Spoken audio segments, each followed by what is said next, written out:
चरण चूम लेती है चल करके मंजिल मुसाफिर अगर अपनी हिम्मत न हारे। जहां कभी उगते थे सिर्फ बबूल, आज हो रही ऑर्गेनिक सब्जी की खेती। विकास खंड की यह तस्वीर ग्राम पंचायत धनतुलसी की है, जो बदलते और आत्मनिर्भर धनतुलसी की गाथा बयां कर रही। जहां कभी उगते थे सिर्फ बबूल, वहां आज हो रही है सब्जी की खेती और उगल रहा है सोना। ये है डीग विकास खंड का धनतुलसी गांव और हम आपको दिखा रहे हैं किसानों की आय 2 गुना नहीं 4 गुना बढ़ने की वो सच्ची तस्वीर, जिसमें दरकार है प्रशासन के सहयोग की, तो ये आय 8 गुना तक भी पहुंच सकती है। यह पहल और प्रयास है धनतुलसी की महिला ग्राम प्रधान संध्या सिंह का, जिन्होंने धनतुलसी ग्राम पंचायत के किसानों को आर्थिक तौर से मदद करके हर संभव सहायता के जरिए सब्जी की खेती के मामले में ग्राम पंचायत को आत्मनिर्भर बनाने के साथ साथ काशी और प्रयाग की मंडियों तक कोनिया क्षेत्र के ग्राम पंचायत धनतुलसी की सब्जियों को पहुंचाने में अहम भूमिका निभाई है। जी, कौन सी खेती आप यहाँ कर रहे हैं? सर, यहाँ पर पहले जंगल था, बबूर का खेती था जी। वर्तमान प्रधान माननीय संध्या सिंह ने मुझे 1.5 लाख रुपया अनुदान दिए हैं, मतलब लेंगी बिना ब्याज पर आप खेती कीजिए, उन्होंने प्रोत्साहन दिया है। इस साल हम यहाँ परवर खेती कर रहे हैं। पहले हम गंगा किनारे सब्जी के करेला नेनुआ वगैरह वगैरह की खेती करते थे। गंगा जी यहाँ से कम 1 किलोमीटर दूर होंगी और पानी की व्यवस्था नहीं है।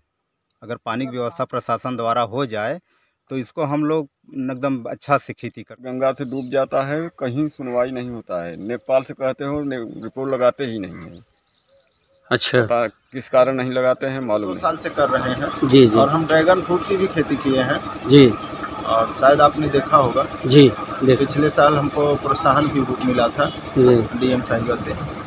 तो सब्जी की भी खेती कर रहे हैं, अनाज की भी खेती करते हैं। अनाज में हम जैसे कि तिलहन की करते हैं, सरसों की खेती कर रहे हैं। इस साल हम जो है 15 बीघा सरसों की खेती किए हैं। पिछली बार भी हम सरसों की खेती किए थे 7 बीघा। धनतुलसी की ग्राम प्रधान संध्या सिंह और उनके प्रतिनिधि विवेक कुमार सिंह और पंकज सिंह इस बड़े बदलाव की अहम वजह बने हैं। समय विकास खंड के ग्राम पंचायत धनतुलसी जो सशक्त और आत्मनिर्भरता की दिशा में कदम बढ़ा रहा है, गंगा के किनारे सब्जी की खेती। हमारे साथ ग्राम प्रधान प्रतिनिधि पंकज जी हैं। पंकज जी से हम बात करेंगे। जी, किन किन सब्जियों की खेती की जा रही है आपके गांव में? इस समय तो तैयार है बैगन, पालक, मूली, धनिया की पत्ती, करेला, नेनुआ, लौकी, कोहड़ा। आपके गांव में कितने ऐसे किसान होंगे जो इस समय सब्जी की खेती में आप लोगों के साथ कार्य कर रहे हैं? सैकड़ों लोग हैं। कब से ये पहल आप लोगों ने शुरू किया? 2018 से। और मुनाफा क्या? हर एक किसान 1 लाख 2 लाख हर साल प्लस में रहता है। इस समय सिंचाई के लिए बहुत परेशान है किसान यहाँ के जो गंगा के किनारे हैं। उनके लिए अगर सोलर वाटर पंप या बिजली की व्यवस्था हो जाए तो लोग अपना पंपिंग सेट लगा के सिंचाई का कार्य कर सकते हैं। तो ये थे प्रधान प्रतिनिधि और किसान पंकज जी। ये धनतुलसी बाढ़ क्षेत्र का क्षेत्र है। इसके पहले करीब 3 साल पहले यहाँ पे केवल बबूल के पेड़ दिखाई लेते थे, लेकिन यहाँ के किसान, यहाँ के प्रधान ने मेहनत करके बबूलों को छांट काट के लंबे स्तर पर कृषि के लिए खेत तैयार किया। आज यहाँ पे करीब 150 बीघे में खेती होती है, करीब 100 बीघे में परवर का और 50 बीघे में आपके टमाटर, पालक, भांटा ये और नेनुआ, करेला आदि की खेती। यहाँ की खेती दिन प्रतिदिन उन्नत की ओर जा रही है। कुछ इनकी समस्याएं हैं, अगर इनको सब्सिडी और सोलर पंप का उपलब्ध करा दिया जाए तो ये सब्जी के मामले में इस क्षेत्र को 4 लगा देंगे। हमारे प्रधानमंत्री जी ने कहा था कि हम किसानों की आमदनी दोगुनी करने के प्रयास में हैं और वो अब दिखने लगा है।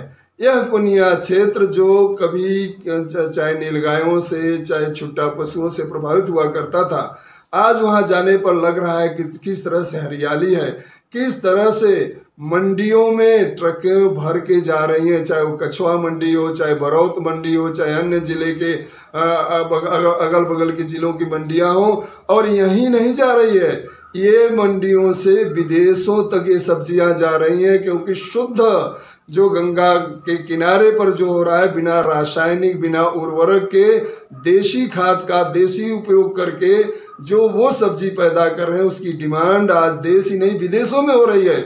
उनकी छोटी मोटी समस्याएं हैं, जैसे सिंचाई से संबंधित है, बिजली से संबंधित है, पर्यटन से संबंधित है, उसको भेजने से संबंधित है, उस पर अगर ध्यान दिया जाएगा। सरकार से आग्रह करेंगे, प्रदेश सरकार से और केंद्र सरकार से भी, कि ऐसे किसानों को प्रोत्साहित किया जाए। जिला प्रशासन के स्तर से अगर सिंचाई बिजली की दिशा में और जो सब्सिडी मिलता है कृषि विभाग के विभिन्न योजनाओं पे, वो यहाँ के पात्र किसानों को मिलना शुरू हो जाए तो यह क्षेत्र सब्जी की खेती के मामले में मिसाल पेश करेगा। तीन तरफ से गंगा की धाराओं से घिरे कोनिया क्षेत्र में समस्याएं भी कम नहीं है। बाढ़ के साथ साथ सिंचाई और बिजली की समस्या खेती में बाधा बनी है। किसानों ने सब्जी की खेती के जरिए तमाम चुनौतियों को झेलते हुए, चाहे सिंचाई की समस्या हो, बिजली की समस्या हो, मवेशियों छुट्टा पशुओं की समस्या हो, नीलगायों की समस्या हो, बैरिकेडिंग करके आप देख रहे हैं तस्वीरों में, हम आपको सीधी तस्वीरें दिखा रहे हैं कि बैरिकेडिंग करके किसान यहाँ के जिस तरह से अब देख रहे हैं बांस बल्लियों के सहारे इन्होंने सब्जी की खेती में एक नया मिथक, एक नया आयाम प्रस्तुत किया है। प्रधानमंत्री नरेंद्र मोदी और मुख्यमंत्री योगी आदित्यनाथ ने किसानों की आय दोगुना करने की जो बात कही और सरकार ने इस पर अमल भी लाया, लेकिन जिले के कृषि विभाग, विद्युत विभाग समेत अन्य विभागों के अधिकारियों को चाहिए कि ऐसे किसानों को जो अपनी आय को 2 गुना नहीं 4 गुना कर चुके हैं, ऐसे तमाम जरूरतमंद जिन्होंने खेती की स्थिति बदला है, किसानों की स्थिति को बदला है, ऐसे लोगों के लिए सरकार, शासन और प्रशासन के अफसरों को गंभीरता से मदद की दिशा में कार्य करना होगा।